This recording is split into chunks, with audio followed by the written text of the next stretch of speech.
जिस तरीके से प्रशासन ने गुंडागर्दी करी है यहाँ, अचानक ही इन पे हमला बोला है, इनके वजूद पे हमला बोला है, इनके अस्तित्व पे बोला है।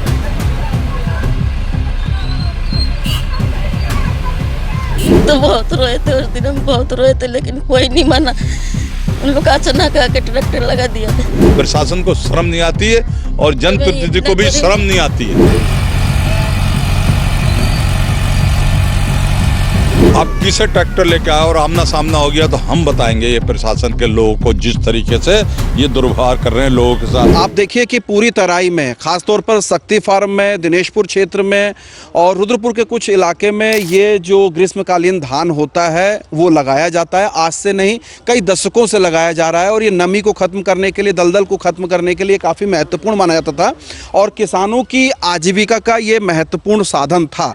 लेकिन पिछले 2 साल से प्रशासन की, शासन की रोक है और पानी का हवाला दिया जा रहा है। एक तरफ सिडकुल में तमाम सारी जो पानी का दोहन हो रहा है, उसका कोई ट्रीटमेंट का प्लांट नहीं है। नदियां जो जीवनदायिनी होती हैं, हो सकती हैं, उनको खत्म किया जा रहा है, उनके संरक्षण के लिए कोई काम नहीं हो रहा है। लेकिन किसान की जो आजीविका है, किसान की जो रोजी रोटी है, उसको तबाह करने का काम हो रहा है। तराई में प्रशासन ग्रीष्मकालीन धान की पौध को तबाह करने पर आमदा है। जगह जगह ट्रैक्टर से प्रशासन पौध नष्ट कर रहा है। किसानों में आक्रोश है। उनकी मांग है कि डूब क्षेत्र व निचले खेतों में ग्रीष्मकालीन धान लगाने की अनुमति प्रशासन को देनी चाहिए।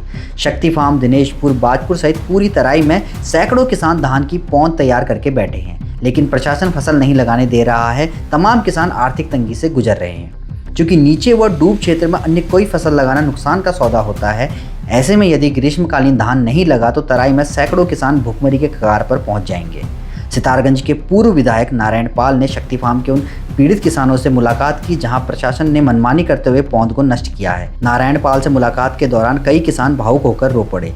नारायण पाल ने प्रशासन को कड़ी चेतावनी देते हुए आंदोलन करने की बात कही है। मैं प्रशासन को बता रहा हूँ कि जिस तरीके से प्रशासन ने गुंडागर्दी करी है यहाँ, अचानक ही इन पे हमला बोला है, इनके वजूद पे हमला बोला है, इनके अस्तित्व पे बोला है।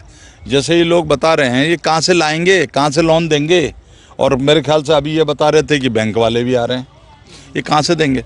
अगर ये सामने किसी दिन बहुत ही ज़्यादा गलत इसमें स्टेप लेंगे, हम प्रशासन को मैं अलर्ट करना चाहता हूँ, चेतावनी देना चाहता हूँ अच्छे तरीके से। और जो करने वाले लोग थे, जिन्हें जनप्रतिनिधि बनाया था, आज क्यों साफ सूंघ गया उन्हें? आज आप लोगों की बात क्यों नहीं करते हैं? क्योंकि इनकी मानसिकता जो है उद्योग के लोगों के साथ ये साठगांठ है इनकी, इनसे कोई मतलब नहीं है। मैं आज से नहीं, बहुत पहले से ये बात कहता हूँ, ये बहुत ही एक सामान्य लोग हैं। ये हमारा बड़ा बेटा का हर महीने में 10,000 12,000 रुपये का दवाइयाँ लेने पड़ती है, हम कहाँ से ले आओ? बहुत परेशानी है। हम तो बहुत रोए थे उस दिन, हम बहुत रोए थे, लेकिन कोई नहीं माना। उन लोग अचानक आके ट्रैक्टर लगा दिया।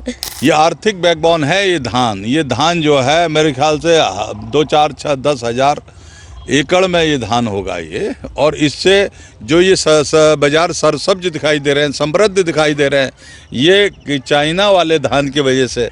आप देखना ना, मार्च में देखना परचेजिंग घट जाएगी। दुकानें जो वो बेचारे सेल करते रहते हैं और ख़रीद फरोख्त सब रुक जाएगी, क्योंकि इस पे ज़्यादा डिपेंड है किसान।